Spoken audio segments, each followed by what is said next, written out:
ನಮಸ್ಕಾರ, ನಾನು ಪೃಥ್ವಿರಾಜ್ ಹಾರನಹಳ್ಳಿ. ಎಲೆಕ್ಷನ್ ಹೊತ್ತಲ್ಲಿ, ಎಲೆಕ್ಷನ್ ಟೈಮ್ನಲ್ಲಿ ಪ್ರತಿಯೊಂದು ವಿಚಾರನೂ ಕೂಡ ರಾಜಕೀಯ ಮುನ್ನೆಲೆಗೆ ಬರುತ್ತೆ. ಆ ಒಂದು ವಿಚಾರಗಳನ್ನು ಇಟ್ಕೊಂಡು ಮತದಾರರನ್ನ ಸೆಳೆಯುವಂತ ಪ್ಲಾನ್ಗಳನ್ನು ಮಾಡ್ತವೆ ಪಕ್ಷಗಳು. ರಾಜ್ಯದಲ್ಲಿ ಪರಿಶಿಷ್ಟ ಜಾತಿ ಒಳ ಮೀಸಲಾತಿ ವಿಚಾರ ಬಹು ಚರ್ಚಿತ. ಈ ವಿಚಾರ ನ್ಯಾಯಮೂರ್ತಿ ಸದಾಶಿವ ಆಯೋಗದ ವರದಿ ಶಿಫಾರಸ್ಸಿಗೆ ಸಿದ್ಧತೆಯನ್ನ ಮಾಡಿಕೊಳ್ಳಲಾಗಿದೆ. ರಾಜ್ಯ ಸಚಿವ ಸಂಪುಟದಿಂದ ವರದಿ ಶಿಫಾರಸನ್ನ ಮಾಡಲಿಕ್ಕೆ ನಿರ್ಧಾರ ಮಾಡುವಂತ ಸಾಧ್ಯತೆ ಇದೆ. ಮಾಧುಸ್ವಾಮಿ ನೇತೃತ್ವದ ಉಪಸಮಿತಿ ಕೂಡ ಶಿಫಾರಸ್ಸಿಗೆ ಸಲಹೆಯನ್ನ ಕೊಟ್ಟಿರುವಂತದ್ದು. ಸಿದ್ದರಾಮಯ್ಯ ಸರ್ಕಾರದ ಅವಧಿಯಲ್ಲಿ ವರದಿ ಜಾರಿಗೆ ವಿರೋಧ ವ್ಯಕ್ತವಾಗಿತ್ತು. ಯಾಕಂದ್ರೆ ಕಾಂಗ್ರೆಸ್ನಲ್ಲಿ ಬಲಗೈ ಸಮುದಾಯದ ಪ್ರಮುಖ ನಾಯಕರುಗಳಿದ್ದಾರೆ. ಅವರು ವಿರೋಧ ಮಾಡಿದ್ರು. ಈ ಹಿಂದೆ ಪರಿಶಿಷ್ಟ ವರ್ಗದ ಎಡಗೈ ಮತಗಳ ಮೇಲೆ ಕಣ್ಣಿಟ್ಟಿದೆ ಬಿಜೆಪಿ. ಸ್ವಲ್ಪ ಬಲಗೈ ಎಡಗೈ ಅನ್ನುವಂಥ ಸಮುದಾಯದಲ್ಲಿ, SC ಸಮುದಾಯದಲ್ಲಿ ಎಡಗೈ ಸಮುದಾಯ ಯಾವಾಗಲೂ ಕೂಡ ಆಲ್ಮೋಸ್ಟ್ ಸಾಕಷ್ಟು ವರ್ಷಗಳಿಂದ ಬಿಜೆಪಿ ಪರವಾಗಿ ಮತವನ್ನ ಚಲಾಯಿಸಿಕೊಂಡು ಬಂದಿದ್ದಾರೆ ಅನ್ನುವಂಥದ್ರ ಬಗ್ಗೆ ಮಾತಿತ್ತು. ಈಗ ನ್ಯಾಯಮೂರ್ತಿ ಸದಾಶಿವ ಆಯೋಗ ವರದಿಯನ್ನ ಶಿಫಾರಸು ಮಾಡಿದಂಥ ಸಂದರ್ಭದಲ್ಲಿ ಅದು ಇನ್ನಷ್ಟು ಸಾಲಿಡ್ ಆಗಿ ಮತಗಳು ನಮಗೆ ಕ್ರೋಢೀಕರಣ ಆಗುವಂಥ ಸಾಧ್ಯತೆ ಇದೆ ಅನ್ನುವಂಥ ಲೆಕ್ಕಾಚಾರವನ್ನ ಬಿಜೆಪಿ ಹಾಕೊಂಡಿದೆ. ವರದಿ ಜಾರಿಯಾದರೆ ಬಿಜೆಪಿಗೆ ಅನುಕೂಲ ಸಾಧ್ಯತೆ ಹಿನ್ನೆಲೆ ಅವರು ಈ ಒಂದು ವರದಿಯನ್ನು ಶಿಫಾರಸು ಮಾಡುವಂತ ಸಾಧ್ಯತೆ ಹೆಚ್ಚಿದೆ. ಶಿಫಾರಸು ಚರ್ಚೆ ಇವತ್ತು ನಡೆಯುವಂತ ಸಂಪುಟದಲ್ಲಿ ಪ್ರಮುಖವಾಗಿ ಚರ್ಚೆ ಆಗಿ ಶಿಫಾರಸು ಆಗುವಂತ ಚಾನ್ಸಸ್ ಇರುವಂಥದ್ದು. ಆದರೆ ವರದಿಗೆ ಬಿಜೆಪಿಯಿಂದಲೂ ಕೂಡ ಕೆಲ ದಲಿತ ನಾಯಕರು ವಿರೋಧವನ್ನ ವ್ಯಕ್ತಪಡಿಸಿದ್ದಾರೆ. ಚುನಾವಣೆ ಹಿನ್ನೆಲೆಯಲ್ಲಿ ಸರ್ಕಾರದ ನಿರ್ಧಾರದ ಮೇಲೆ ಕುತೂಹಲ ಹೆಚ್ಚಾಗ್ತಾ ಇದೆ. ನೋಡಬೇಕು ಯಾವ ರೀತಿಯಾಗಿ ಸರ್ಕಾರ ಶಿಫಾರಸನ್ನ ಮಾಡುವಂತ ನಿಟ್ಟಿನಲ್ಲಿ ನಿರ್ಧಾರವನ್ನ ಕೈಗೊಳ್ಳುತ್ತೆ ಅಂತ.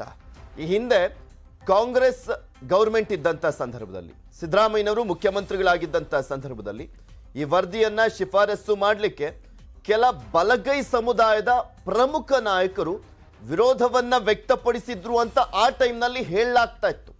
ಬಲಗೈ ಸಮುದಾಯದ ಪ್ರಮುಖ ನಾಯಕರು ಕಾಂಗ್ರೆಸ್ನಲ್ಲಿ ಅಂದರೆ ಮಲ್ಲಿಕಾರ್ಜುನ್ ಖರ್ಗೆ ಅವರು, ಪರಮೇಶ್ವರ್ ಅವರು, ಹಾಗೆ ಮುನಿಯಪ್ಪ ಅವರು, ಕೆಲವರು ವಿರೋಧವನ್ನ ವ್ಯಕ್ತಪಡಿಸಿದ್ರು ಅಂತ ಹೇಳಲಾಗ್ತಾ ಇತ್ತು. ಈ ಹಿಂದೆ ಗೊತ್ತಿಲ್ಲ ವ್ಯಕ್ತಪಡಿಸಿದ್ರೋ ಏನೋ ಅಂತ. ಆದರೆ ಈಗ ಬಿಜೆಪಿ ಗೌರ್ಮೆಂಟ್ ಏನಿದೆ, ಜೆ ಮಾಧುಸ್ವಾಮಿ ಅವರ ನೇತೃತ್ವದಲ್ಲಿ ಒಂದು ಉಪಸಮಿತಿಯನ್ನ ರಚನೆ ಮಾಡಲಾಗಿತ್ತು. ಅವರು ಕೂಡ ಶಿಫಾರಸನ್ನ ಮಾಡುವಂತ ನಿಟ್ಟಿನಲ್ಲಿ ಸಲಹೆಯನ್ನ ಕೊಟ್ಟಿದ್ರು. ಸೊ ಹೀಗಾಗಿ ಪರಿಶಿಷ್ಟ ವರ್ಗದ ಎಡಗೈ ಮತಗಳ ಮೇಲೆ ಕಣ್ಣಿಟ್ಟಿರುವಂತ ಬಿಜೆಪಿ ವರದಿ ಜಾರಿಯಾದ್ರೆ ಅನುಕೂಲ ಅನ್ನುವಂತ ನಿಟ್ಟಿನಲ್ಲಿ ಶಿಫಾರಸನ್ನ ಮಾಡುವಂತ ಸಾಧ್ಯತೆ ಇದೆ ಅಂತ ಹೇಳಲಾಗ್ತಾ ಇದೆ. ಶಿಫಾರಸ್ ಮಾಡ್ತಾರಾ ಇಲ್ವಾ ಅನ್ನುವಂಥದ್ದನ್ನ ಕಾದು ನೋಡಬೇಕು. ಏನಿದು ಸದಾಶಿವ ವರದಿ ಅನ್ನುವಂಥದ್ದನ್ನ ನಿಮಗೆ ತೋರಿಸ್ತಾ ಇದ್ವಿ. ಪರಿಶಿಷ್ಟ ಜಾತಿ ಒಳ ಮೀಸಲಾತಿಗಾಗಿ ಸಮಿತಿಯನ್ನ ರಚನೆ ಮಾಡಲಾಗಿತ್ತು. ಮಾಜಿ CM ಧರ್ಮಸಿಂಗ್ ಅವರಿಂದ ಸಮಿತಿಯನ್ನ ರಚನೆ ಮಾಡಲಾಗಿತ್ತು. ನ್ಯಾಯಮೂರ್ತಿ AJ ಸದಾಶಿವ ನೇತೃತ್ವದಲ್ಲಿ ಸಮಿತಿಯನ್ನ ರಚನೆ ಮಾಡಲಾಗಿತ್ತು. 7 ವರ್ಷಗಳ ಕಾಲ ಅಧ್ಯಯನವನ್ನ ನಡೆಸಿದ್ದಂತ ಸಮಿತಿ 2012 ಜೂನ್ 14ರಂದು ಆಯೋಗದಿಂದ ವರದಿಯನ್ನ ಕೊಡಲಾಗಿತ್ತು. ವರದಿ ಜಾರಿಗೆ ಸಿದ್ದರಾಮಯ್ಯ ಅವಧಿಯಲ್ಲಿ ಪರ ವಿರೋಧ ಎರಡೂ ಕೂಡ ಇತ್ತು. ಬಲಗೈ ಗುಂಪಿಗೆ ಸೇರಿದಂತ ಪರಮೇಶ್ವರ್ ಅವರು, ಖರ್ಗೆ ಅವರು ಆ ಟೈಮ್ನಲ್ಲಿ ವಿರೋಧ ವ್ಯಕ್ತಪಡಿಸಿದ್ರು ಅಂತ ಹೇಳಲಾಗ್ತಾ ಇತ್ತು. ಮುನಿಯಪ್ಪ ಆಂಜನೇಯ ಅವರು ವರದಿ ಪರವಾಗಿದ್ರು. ಅವರು ಎಡಗೈ ಸಮುದಾಯಕ್ಕೆ ಸೇರಿದವರಾಗಿದ್ದಂತ ಹಿನ್ನೆಲೆಯಲ್ಲಿ, ಪರ ವಿರೋಧ ಹಿನ್ನೆಲೆಯಲ್ಲಿ ನೆನಗುದಿಗೆ ಬಿದ್ದಿತ್ತು ಆಯೋಗದ ವರದಿ. ಇದ್ರ ಬಗ್ಗೆ ಮತ್ತಷ್ಟು ಮಾಹಿತಿಯನ್ನು ನೀಡ್ತಾರೆ ನಮ್ಮ ಪೊಲಿಟಿಕಲ್ ಬ್ಯೂರೋ ಮುಖ್ಯಸ್ಥರಾಗಿರುವಂತಹ ಚಿದಾನಂದ್ ಪಟೇಲ್. ನಮ್ಮ ಜೊತೆ ಸಂಪರ್ಕದಲ್ಲಿ ಜಾಯ್ನ್ ಆಗ್ತಾರೆ ಇನ್ನೇನು ಕೆಲವೇ ಕ್ಷಣಗಳಲ್ಲಿ. ಇದ್ರ ಬಗ್ಗೆ ಇನ್ನಷ್ಟು ಮಾಹಿತಿಯನ್ನ ಕೊಡ್ತಾರೆ.